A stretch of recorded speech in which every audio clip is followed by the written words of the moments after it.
Gordon Zola, bonjour et merci d'être avec nous au Festival de Chalon. Bonjour, avec plaisir. Alors, vous êtes un écrivain de romans humoristiques Oui. que vous éditez au travers de votre maison d'édition, Léopard Démasqué et Léopard Masqué. J'ai créé il y a quelques années une maison d'édition qui s'appelle Le Léopard Masqué essentiellement, qui est là pour prescrire le roman humoristique essentiellement. Dans le roman humoristique, on entend bien sûr la satire, la parodie, le roman historico-déconnant, le thriller humoristique, tout ce qui peut revisiter la littérature à l'aune de l'humour. Et donc avant de travailler dans cet esprit-là, je suis passé donc par la parodie. Et après avoir écrit un certain nombre de thrillers humoristiques autour d'un personnage qui s'appelait Guillaume Sweeto, je me suis dit sur quel type de travail je pourrais adapter cette grille d'écriture qui était la mienne, qui était une grille d'écriture assez délirante, assez liée au jeu de mots, aux sévices textuels. Je suis très amateur de sévices textuels. Et je me suis dit, tiens, pourquoi pas Tintin, qui était un personnage que j'aimais beaucoup, comme beaucoup de gens, je pense.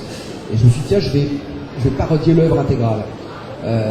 L'originalité de la chose, le défi en tout cas, c'était de se dire de parodier l'intégrale de l'œuvre.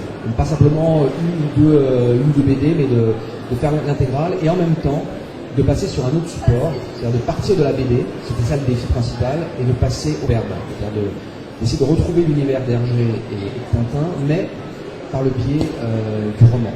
D'accord, il y a les 23 albums de Tintin qui sont ou qui vont, là, il y a 24 albums, si on entend les soviets, le premier et le dernier, l'Alphard, qui n'ont pas été terminés. Donc, vraisemblablement, je ferai les 24, plus un 25e sans doute, qui serait un peu la cerise sur le gâteau, qui serait une parodie qui ne parodierait rien en fait. Du Tintin qui... La parodie de la parodie. D'accord. Et donc ce sont les aventures de Saintin et les Milou. Ça s'appelle les aventures de Saintin et son ami Lou. Donc Saintin est un jeune reporter dont l'âge, peu importe, disons qu'il a 25 ans, il est contemporain, c'est un jeune d'aujourd'hui en quelque sorte. Et il est persuadé par un nombre de coïncidences, il est persuadé d'être le fils de Tintin. Et fort de cette certitude, il va chercher à travers le monde une trace de sa filiation.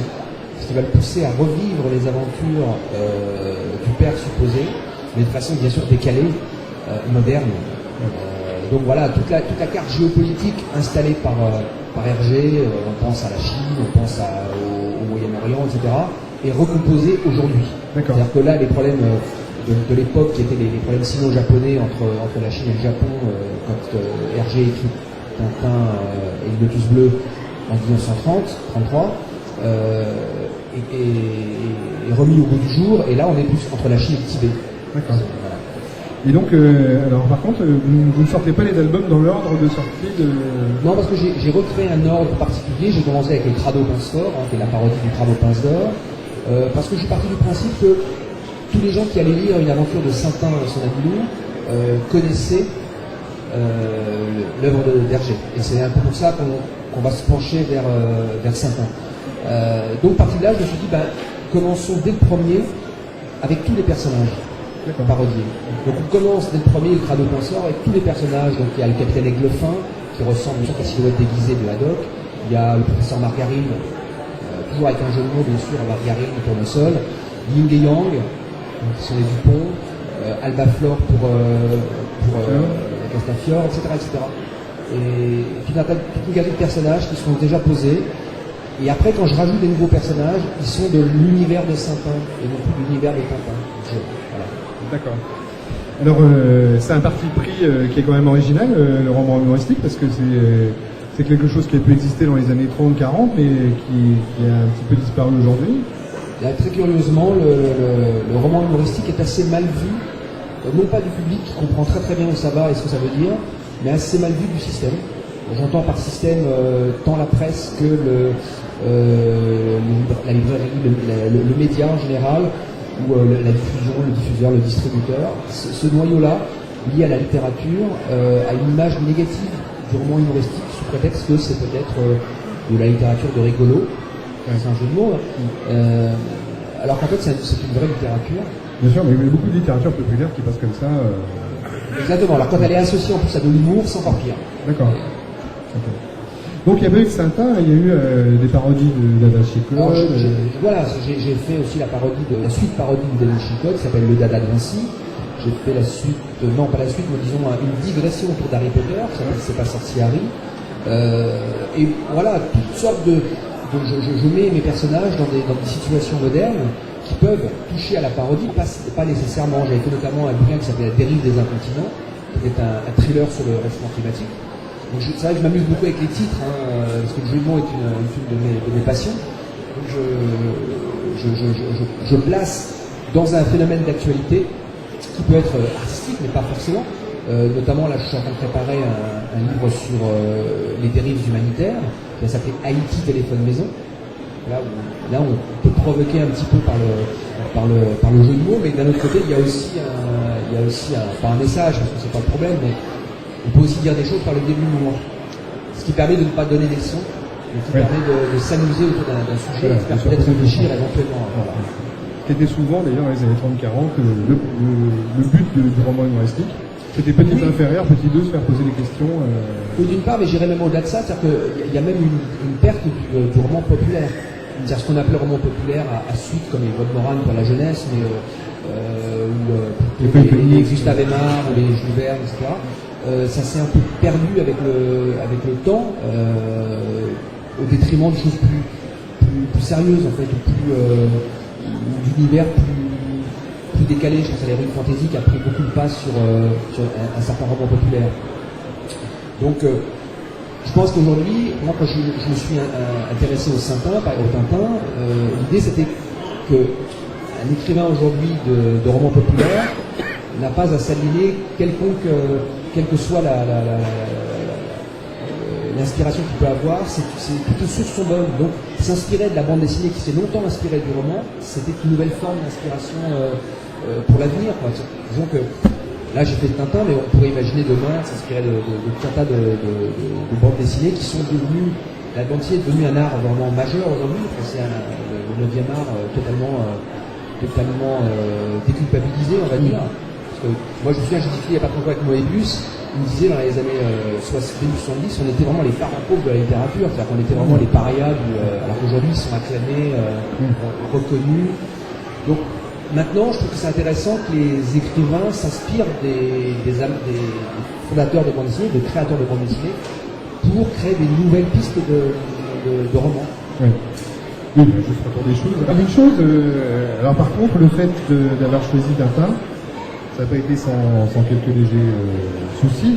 On peut aborder ou pas, brièvement ou pas. Oui, bien sûr. Mais donc. C'est intéressant parce qu'effectivement, ce sont créés autour de personnages existants comme ça génère des problèmes liés au droit dérivé des personnages. Donc effectivement, quelques mois après avoir sorti les premiers épisodes, encore une fois parodie et romanesque, j'ai vu une descente de gendarmes arriver chez mon imprimeur, chez mon diffuseur, dans mes locaux. Ils ont vraiment une descente avec arme au poing, saisie sur les fichiers informatiques. Et pendant plus de 6 mois, j'ai été arrêté, de travailler, pas emprisonné bien évidemment, mais j'ai été quand même arrêté de travailler jusqu'au procès.